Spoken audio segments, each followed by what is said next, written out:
Let's start with the Lane train. Lane and Ole Miss, they bust up Georgia, handing the Bulldogs their second loss of the season. Now Kirby Smart's team has a quick turnaround to get ready for one-loss Tennessee. Georgia opens -9, which is where we currently sit. How would you handle the side here early in the week? I feel like a lot of people, Joe, I don't know about you, but when you see that 9 and the recency bias of what Georgia has looked like, but I'm also a fan. I like what Tennessee brings to the table. Then when I dive into the matchup, you talk about how Georgia's offenses look so underwhelming, and what Tennessee's strength is this year is their defense, and that thing travels. So originally, I'm dying to see what this. It only has to come down with what Georgia looked like Monday. You know now with Georgia's back against the wall, the effort you're going to get. But that's great and all, and hear about Georgia's teams and how fired up they get. But they got to execute better, whether it's the quarterback position, whether it's the offensive line, whether it's guys getting open. It was bad against Ole Miss. Now, credit to Ole Miss for being the force that made them look like that. But that's Tennessee all day. I think they can win the game on the field. Yeah, see, I like that. Also, when you consider how Tennessee's offense has looked as of late, this game could be an under as well, with two defenses coming to play, and with Georgia's offense lacking any sort of consistency whatsoever. Speaking of the Vols, currently sit tied atop the SEC at 5-1. They're right up there with A&M. Texas is right behind them at 4-1, and then it's 2 losses or worse the rest of the way. Longhorns currently even money favorites to win the conference. This thing is a mess right now. Do you like any futures in the SEC? I would look at Ole Miss knowing what their road is ahead, first of all.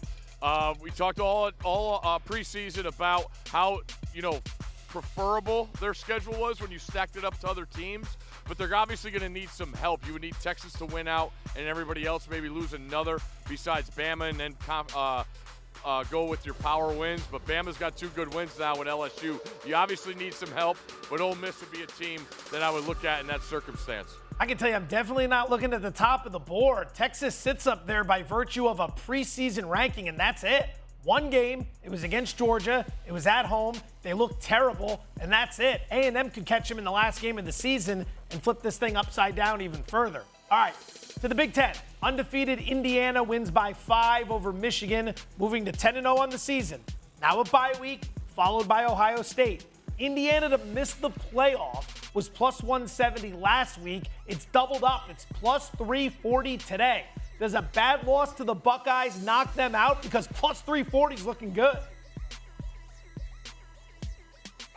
I wish I could tell you what it was, Joe. That plus 340 is very nice. But this gets into now what you're dealing with the committee. Are we going to care about Brand? You brought up the idea they lose bad at Ohio State. All the good this year they did. We're gonna look at one game against Ohio State, and then we're gonna compare Indiana to, say, a Penn State who got to play Penn State or Ohio State in their building. It's just a lot of variables. I think they're off the bye week. They just had to get there to play against Ohio State.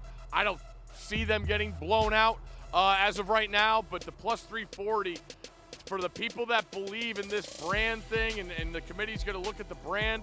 I disagree. I look at what they look like on tape, what they put as a product every week.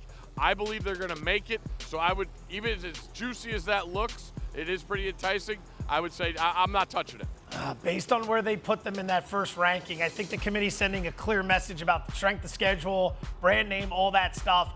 Lose close, and that's one thing. That's what Penn State did. Get blown out, and that gives the committee all the juice they need to keep him out. I feel bad because, like you said, Cignetti's done a hell of a job this year, but you know how the committee acts, and this isn't mathematically based. It's very emotional. All right, speaking of the playoff rankings, the committee will release their second installment in just over 24 hours. What are you going to be looking for?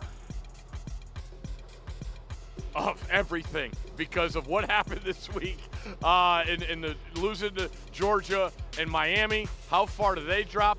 But one team I'm really looking at, Joe, is Notre Dame. In the AP poll, I saw them ahead of Ole Miss, Alabama, and Georgia. And I get that Georgia has the loss. They all have the losses. But the idea that Notre Dame is going to sit ahead of all those teams, I find it hard to believe. Knowing what their loss was, I get the A&M win, first game of the season, but they say they're going to evaluate teams as the season goes on. But Notre Dame's a team I really am interested to see who they're ahead of and who they're still behind of when it comes to one-loss teams. TV money. Notre Dame brings a lot of TV money, as you and I both know. Final question. What am I supposed to do with SMU? 5-0 in the conference. They're on top of the ACC now that Miami went down. 8-1 overall, only lost to undefeated BYU early in the year. They're plus 185 to win the conference. They're plus 130 to make the playoff, which is wild because if you lose in the conference championship, I don't think they're in. Boston College, Virginia, and Cal. That's all that's left on the schedule. Should we be backing the Mustangs? It depends what you want to back them for. I would look at to win the conference, maybe, just because you figure that's the best way they're going to get there. But also, like, they lost to BYU. Last time I checked, BYU's undefeated. That's as good a loss as there is. And you saw the committee weigh losses last week. The biggest thing is I think SMU has to treat this like they have to win the conference. You mentioned it. The Big 12, I believe, is a one-bid league, and I believe now the ACC is a one-big league. Who's going to be there? The inside track, SMU has it, being undefeated in conference. So there's the road right there at Virginia, Cal. Man, do it. You can play either to win the conference. Yeah, win the conference, they're automatically in. So that's the way I would do it. The issue is who they're going to play and what the matchup seeds, whether it's a Clemson, a Miami.